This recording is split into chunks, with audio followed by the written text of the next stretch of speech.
Okay, so this is the easiest way of installing any sort of bearings for cars, trucks, motorcycles, dirt bikes. You could easily be rebuilding a engine case on a dirt bike if you need to, but the best way is using dry ice.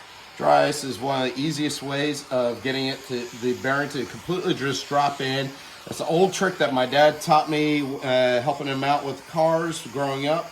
And again, wheel bearings are real easy to do using this method, whereas most people like to go ahead and stick the bearings into the freezer, and I don't believe it gets it half as cold as it does with dry ice, which you could probably pick up at most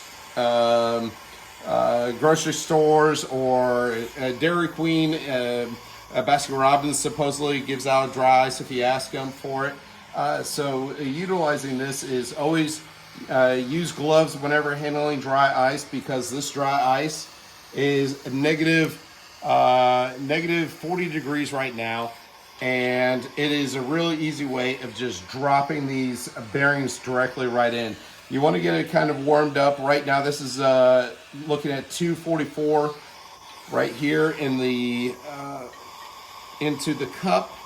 So you want to get nice and warmed up. I use a blowtorch, but you can also use MAPP gassing if you really want to get the project moving.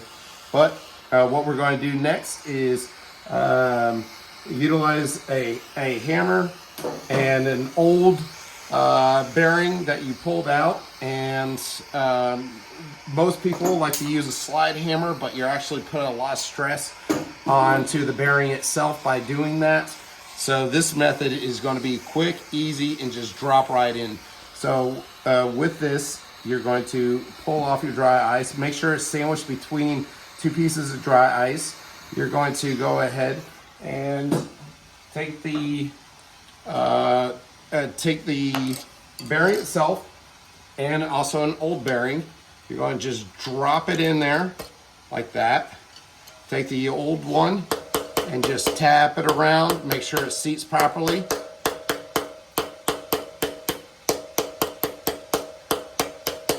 And it is quickly and easy as that. You just want to make sure that it's tapping down with all the heat and all the force that's it's freezing, and also the heated cups. It's trying to push it out, and look at that. It's completely done. It's that easy. Thank you for watching. Enjoy.